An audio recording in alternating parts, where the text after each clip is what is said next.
Magandang araw po, Father Fernandez.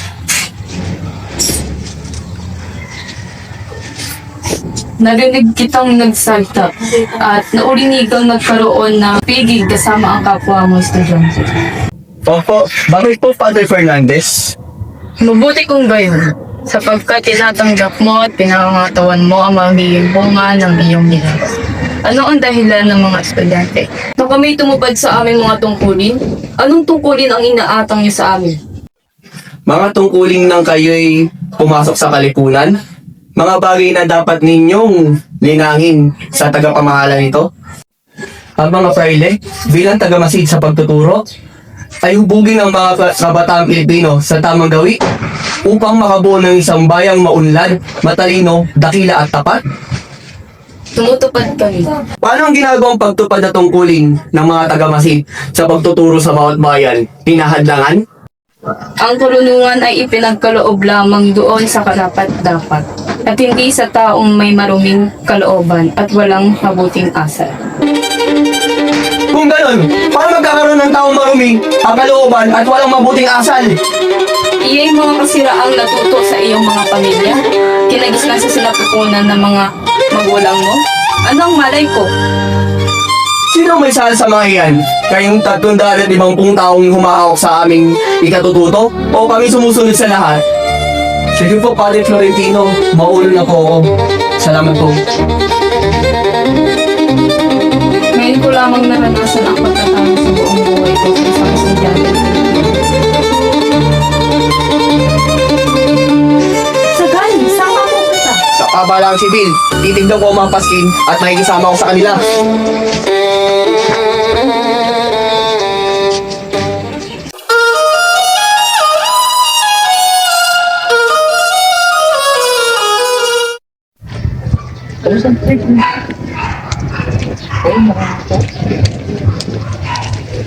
Nahuli na ba si Tadeo? Aba, nabaril na siya.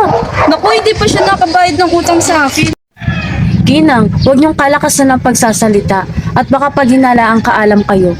Sinunog ko na lahat ang ipinahiram niya sa akin dahil baka matagpuan pag nagsiyasat. Dapat maging handa kayo, Ginang. Nabilanggo din ba si Isagani? Walang isip ang Isaganing iyan. Hindi naman siya dinarakit kung bakit naparoon ng tagpresenta. Tiyak na babarilin din siya. Wala naman siyang utang sa akin, ngunit paano na kaya si Paulita? Marami siyang tagahanga. Maaaring damdamin ng bahagya. Ngunit hindi magtatagal at papakasal siya sa isang Kastila.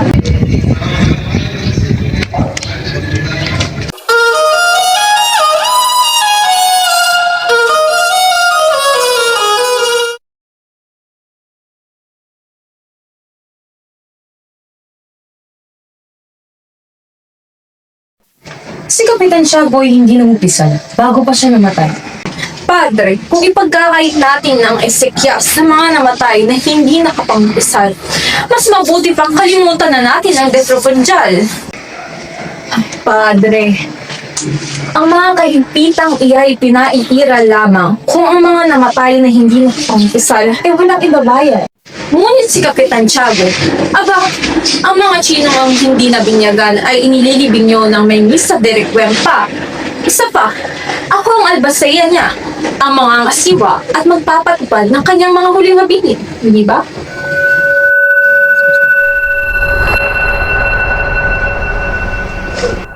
Ang isang bahagi ng aking ari-arian ay mapupunta sa Santa Clara at ang isang bahagi naman ay mapupunta sa Papat Arsobispo sa korporasyon ng mga pari.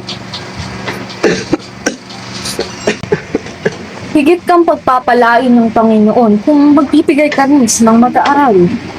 Sige, maglalaan ako ng 25 piso bilang matrikula sa mga may hirap na mag-aaral.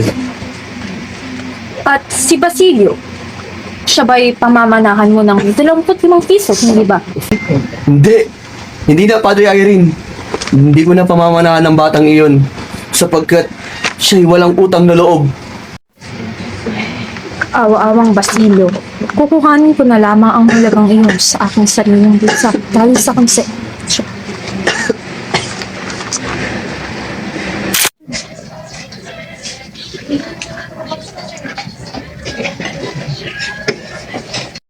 Nagpakita raw sa mga mongha sa Santa Cruz si Kapitan Tiago noong kasalukuyang naghihinalo ang kanyang kaluluwa na naliligo sa liwanag. Marahil ito ay bunga ng pamisat pamana noong siya ay nabubuhay.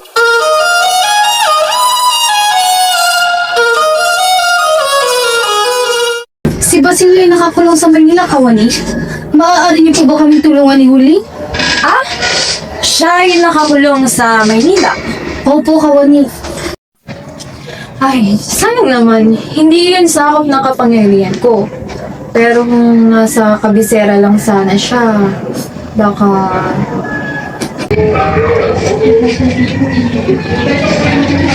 Ngunit mabibigyan ko kayo ng magandang payo. Magtungo kayo sa hukong tagapamayapa. Maaari niya kayong matulungan. Pero kailangan kasama si Huli. Maraming salamat po, Kawani.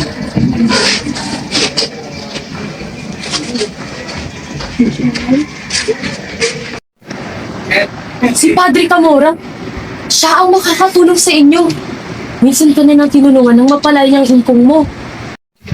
Alam mo, makapangyarihan ang pura at isang salita niya lamang ay tiyak na hindi ko po kaya. Huwag kang mag-alala, Huli. Sasamahan kita. Ang isang dalaga ay mas nakakaakit kaysa sa isang matanda. Mas didiligan ng sariwang bulaklak kaysa sa tuyot na. Hermana Buddy! Hermana Buddy! Sasamahan niyo po ba ako? Ilang gabi ko na napapanaginipang humihingi ng tulong si Basilio. Oo, sasamahan kita. Mamaya ay magtutungo tayo sa kumbento ni Padre Camora. Maraming salamat po.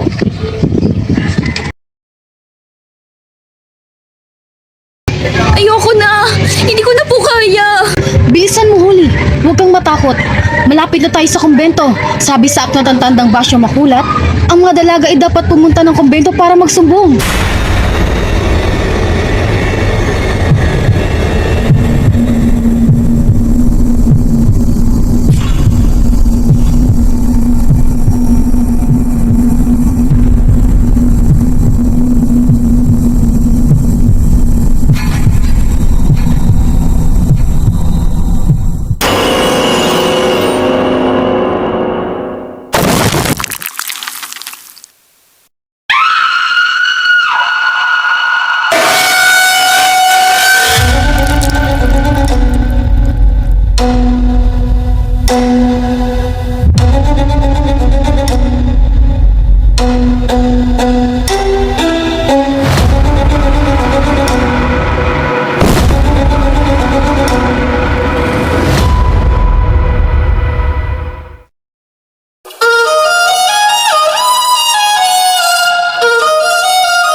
May isang naiwan na ayon kay Padre Irene ay isang binatang dating utusan ni Kapitan Tiago. Isang katulungan mag-aaral? Ipagkaumalin niyo. Ngunit may nakapagsabi sa akin na may isang binatang nag-aaral ng medisina at pinupuri ng kanyang guro. Kung may iwan siya sa bilangguang ito, ay masasayang ang taon. Dahil huling taon niya na sana ngayon. Kailangan natin magpakita ng lakas. Kailangan may maiwan sa bilangguan. Mas mabuti na nga lang na maiwan siya roon. Isa pang taong pag-aaral sa lugar na makakasama ay makakabuti sa kanya. Mas mainam na mag-ingat tayo kesa magpalabas ng masamang manggagamot sa lipunan. Ngunit General, siya ang lalong walang kasalanan sa lahat. Lalo pang mabuti, ang ginagawa kong to ay para sa ikabubuti ng lahat. Para sa karangalan ng ating kapangyarihan. Hindi ba kayo natatakot sa inyong pananagutan? Sa kasaysayan? At bakit ako matatakot? Ang ministrong nagulal sa akin ay hindi makakaalam sa nangyayari dito. Ang bayan? Ano ang pakialam ko sa bayan? Utang ko ba sa kanila ang aking katungkulan? Hindi kayo inihalal ng bayang Pilipino kundi ng Espanya. Ako man ay Kastila, ngunit bago ang aking pagkakastila, ako ay isang tao. Alam mo ba kung kailan naalis ang susunod na barkong Pangkoryo?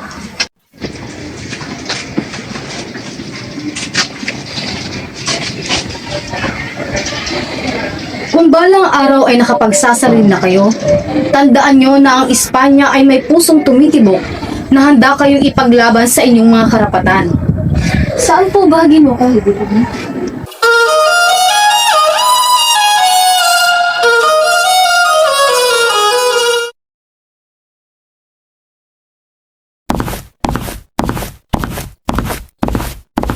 Huwag ka nang mag-aral, anak. Umuwi na lang tayo sa lalawigan at magtanim na lang ng palay. Mas mabuti pang maging mangmang kaysa mabitay sa mga aklat na yan. Maawa ka sa iyong sarili. Ang sabi nila ay bitay ang parusa sa mga may kinalaman sa mga pastil. Maawa ka naman sa iyong sarili, anak. Nugin ang lahat. Wala nang klase. Wala nang pagsusulit.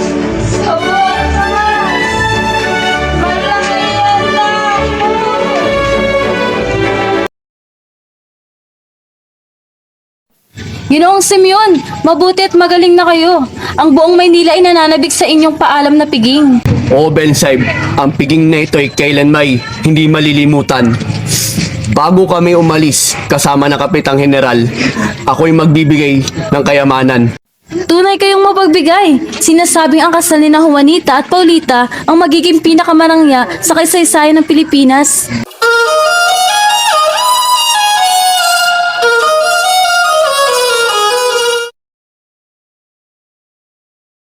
Hindi ko nais na tumanggap pa na ibang bisita. Ngunit kapag may isang binata na pumunta dito, huwag kang mag-aalinlangan na papasukin ito. Masusunod po, Senyor Simeon. Aalis na po ako. Tuloy! Simeon, nais ko pong maglabas pang saloobin sa mga nangyayari ngayon. Naging masama po akong anak at kapatid. Ngayon din po ay nakalimutan ko po kung paano ng aking ina't kapatid. Ngayon din ang pagkawala ni Uli. Wala na po ang lahat ng para sa akin. May 4 na buwan na tayo nung simula na nagkita at nagkausap. Kinausap niyo po ako patungkol po sa magiging plano niyo. Sa plano niyo pagkaklas, na nonay, tumanggi akong sumali sa inyo. May po ang naging desisyon ko nun. Dapat po pala sumali na ako sa inyo nun, Senyor Simeon. Kung gayoy, halina't samahan mo ko sa isang matinding paghihirap at puot na mga mahal na mga pumanaw nating mahal sa buhay. Sa wakas, ikaw na ang inaantay ko. Doon mawawalan na ako ng pag-asa, ngunit nagbagong lahat ang iyo'y nung dumating ka.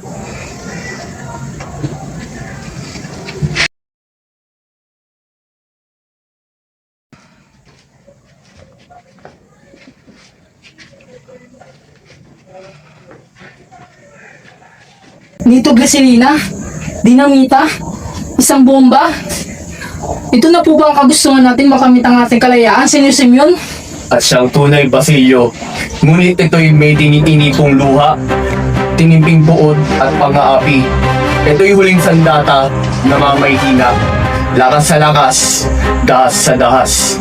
Yung gabi sa piging, ilalagay ang lampara sa gitna ng lamesa. Kapag sinindihan at inayos ang ilaw, sasabog ito bilang hudyat. Pagkalipas ng 20 minuto, ihina ang liwanag. Kapag itinaas ang mitya, sasabog ito at ang silid kainan. Sa ikasyam na gabi, maririnig ang pagsabog. Senyor Simeon, hindi niyo na po ba ako kailangan? Hindi, bagkus may papagawa ko sa iyo. Ano po yung Senyor Simeon? Ang nangyari ang pagsabog, ako at si Quiroga ang mauuna sa magsikan. Kapag may pinaril ang mga militar, pumunta kayo sa bodega ni Quiroga upang kumuha ng mga armas. Dumako kayo sa tulay upang magtayo ng barikada. Tandaan, ang taong ay lumaban ay kalaban din. Ipaglaban natin ang bagong lipunan. Dugo at kamatayan man ang kapalit. Sige po, Senyor Simeon.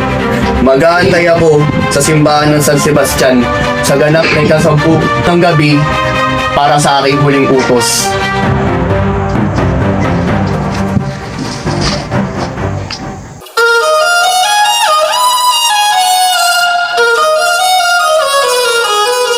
2 oras na lamang.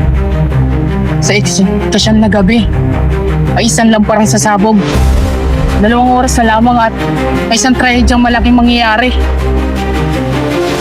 Sa pagiging hamak na estudyante, sa alipin ng kapalaran, magiging kakilakilabot ako sa mga oras na iyon. At simula ng kaguluhan, ako ang mismo mapuutos sa gitna ng mga bangkay. Si Juanito at si Paulita, ngayong ikakasal, kawawang isagani. Kawawang isagani. Kaya pala hindi ko siya nakita kaninang umaga. Dinadamdam niya pala ang nangyaring ito. Napakasama at taksil naman ni Paulita. Numangka sa 2 ilog. Kawawang isagani. Hindi niya dapat maranasan ito.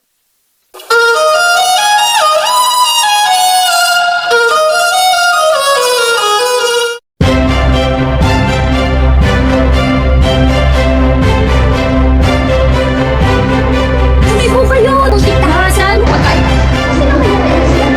Tuloy ko kayo!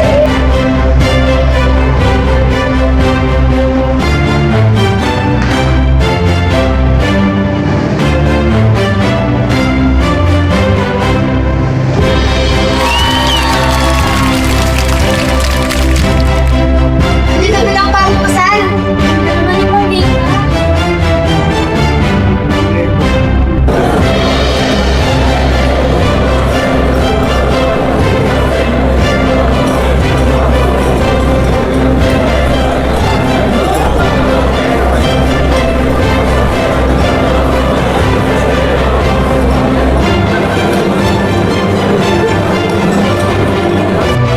Napasin mo ba ang kanina?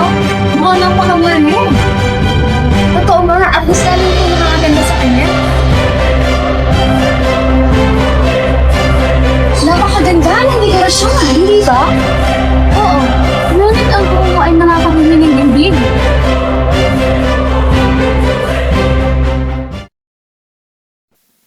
Nakadudong sa linggig. Hindi ba ninyo alam na galing pa ang mga yan sa Europa at pinakamahal na bagay sa Maynila?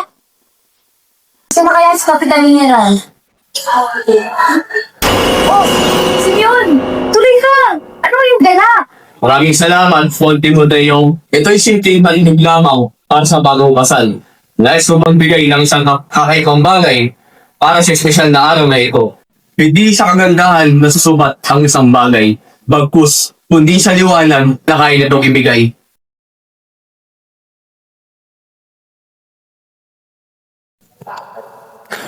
Ang lamparang ito na magiging hudyat ng wakas ng kanilang kasiyahan. Isagani! Isagani! Umalis na tayo dito sa lalong madaling na panahon. Bakit tayo alis dito, Basilio? Yung bahay na yan, punong-puno ng pulbura, mga pampasabog. Nakikita sa lahat ng taong nasa loob ng bahay na yan. Hindi, Basilio. Nais ko na pumarito. Kahit sa huling sandali, gusto ko makita ang taong minamahal ko. Kung gano'n ay, naway matupad ang tinadhana na para sa'yo. Sige, Basilio. Mag-iingat ka.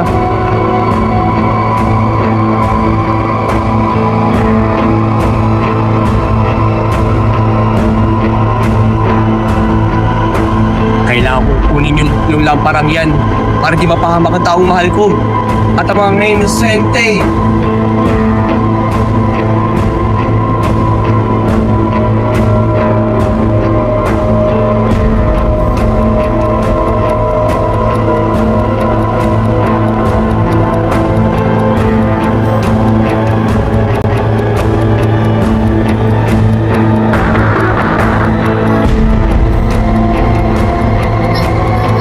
Sino yan, Pauling? Amigo, iwan mo susto mo yung bala.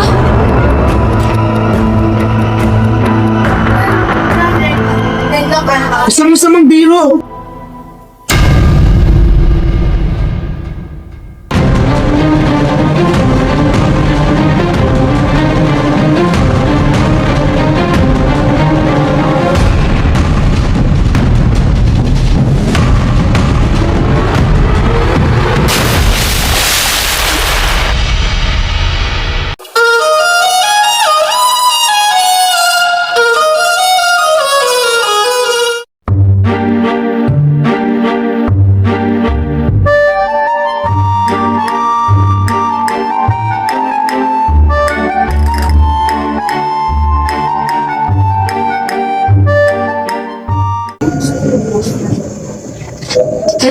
aking obra maestra.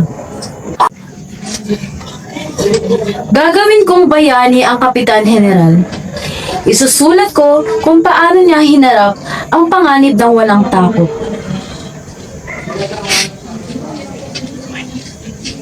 Ang pambungad na talata. Ang katapangan ng mga alagad ng simbahan, ang pagsuot ni Padre Irene sa ilalim ng mesa ay likas na katapangan. Pagkahimatay ni Padre Saldi, ang magnanakaw ay takot, nakakunot ang noo. Ano pa? Ano pa nga ba? Ayan na, tatapusin ko to sa pamamaalam ng Kapitan General. Tama!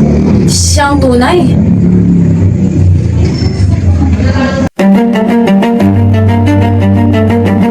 Hindi maaari! Ang karangalan ng Espanya ay nakasanalay sa katotohanan na isinulat ko. Ngunit, dahil ito ang utos ng senador at pamahalaan, kailangan sumunod.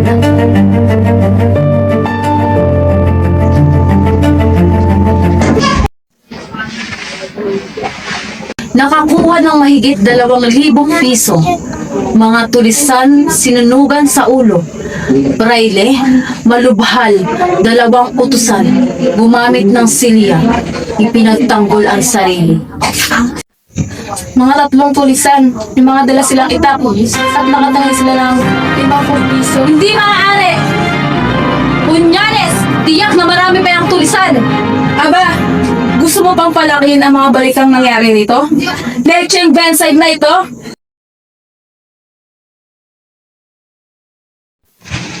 Doon ka studio! Kawangan si Simeon ay nilarawan ng mga nadakip na tulisan. Siya nga ba?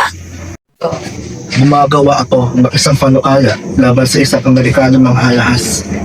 At kahit saan matagpuan ay, At ang mga brilyante? at kung matagpuan sa kanya ang mga iyan ay,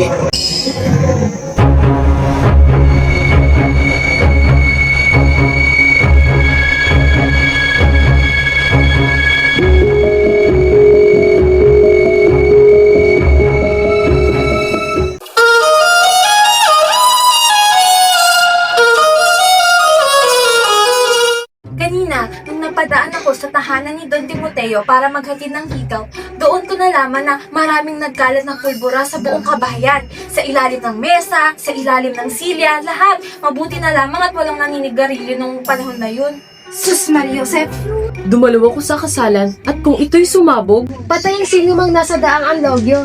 Teka, nasa piling ka? at sino ang may sala? Sasabihin ko sa inyo, ngunit kailangan yung ilihim ito kasi malaman ko lang ito sa kaibigan kong kawani at sinabi niya lang at nalaman niya lang ito sa mga kaibigan niya ring kawani. Sino sa tingin niyo yung may sala? Ang mga kura? Ang mga estudyante? Ang mga yoga? Mali kayong lahat! Walang iba kundi ang mang-alas, si Simeon! Kaya pala nung dumaan ako sa bahay niya, may nakita kong pughaw na ningas. Di ba't dumalo rin siya sa kasalan? oo, pero naalala ko na umalis siya bago pa siya magsimula kumain dahil kukunin niya raw ang kanyang regalo. Kaya pala, ayaw niyong maniwala kay Tia Tentay na si Simeon ang demonyong nakabili ng kaluluwa ng mga Kastila. Naku, baka sumabog yung mga last na binyo kay Simeon.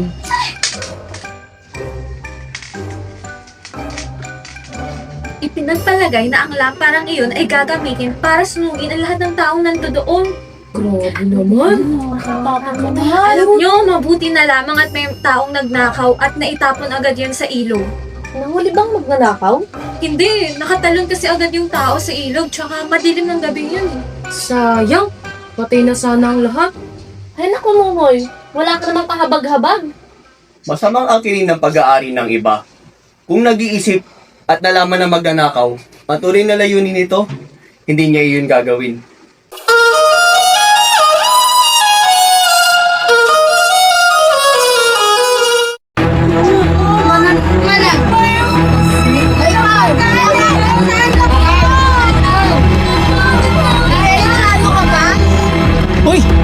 sila. Ano bang pakialam mo? Hindi ko gusto ang ginagawa mo sa kanila sapagkat sinita ko rin. Ginagawa ko ito para makatakas sila. Pangalit si Ganso. Sulong lakad na. Lakad! Lakad! Che, mas malupit pa kayo sa mga Kastila.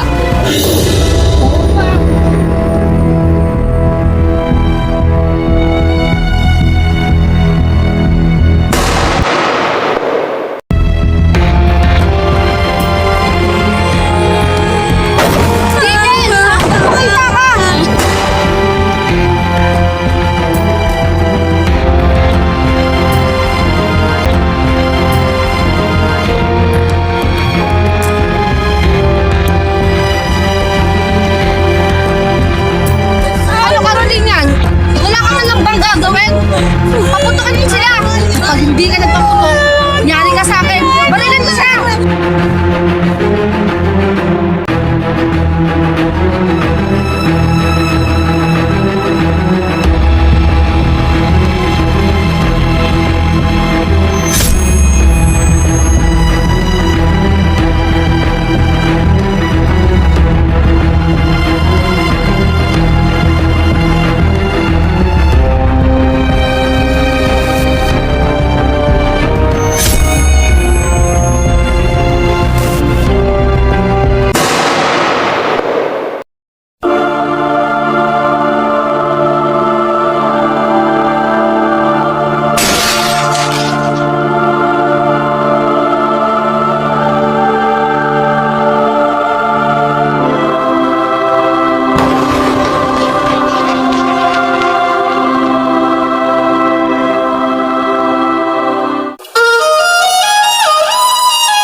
Minamahal ko ang kapilyan.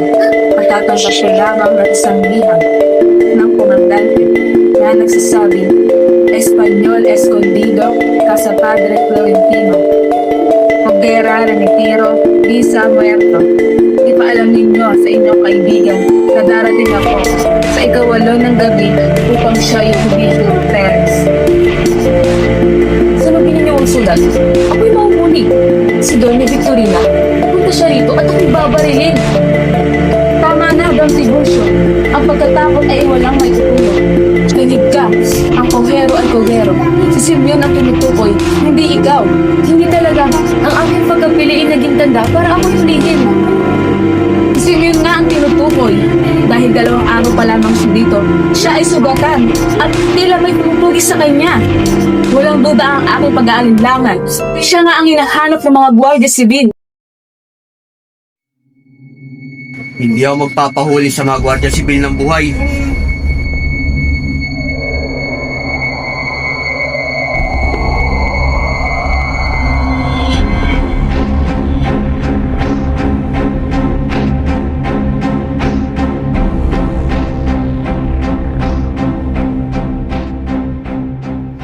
Ano ang iyong ginawa? Ano ang inyong ininom? Sayang lamang Simeon at wala na akong lunas. Anong ibig mo ipagawa kung sakaling sumapit na ang ikawalo? Patay o buhay? Patay, oo, ngunit kung buhay ay hindi. Huwag kang matakot. Lumalalim na ang gabi. Nais kong maglahad ng aking lihim. Ngunit, maaari po ba na sabihin mo sa akin na kung totoo ba na may Diyos? Kahit saan tayo magtungo, nariyan ang Diyos. Padre, ayoko mamatay na may bahid na kasamaan. Ako, si Crisostomo Ibarra, nakakala ng iba'y patay na. Pumunta ako ng Europa para pakasalan si Maria Clara. Ngunit hindi ito natupad. Patawarin ka ng Diyos, Ginoong Simeon. Alam niyang hindi mo ginusto ang lahat, na ikaw ay nadala lamang ng iyong galit at paghihiganti. Hindi gusto niya ito lahat. Hindi natuloy ang iyong plano sapagkat alam niyang ito ay mali.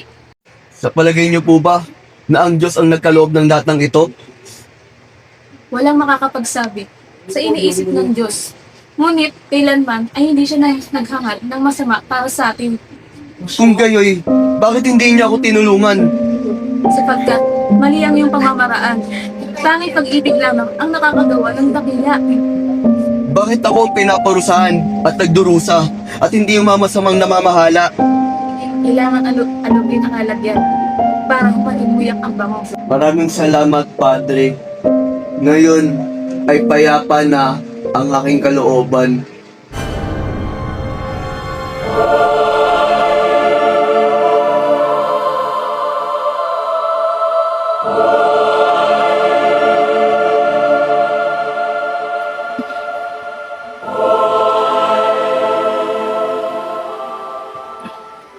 Maibigin ka nawa sa kailaliman ng dagat.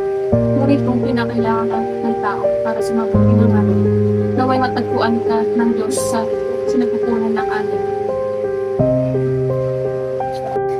Pansamantala, diyan ka muna.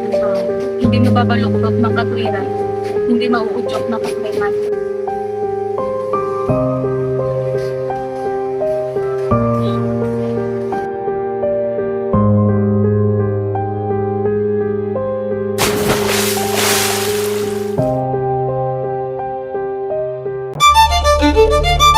Thank you.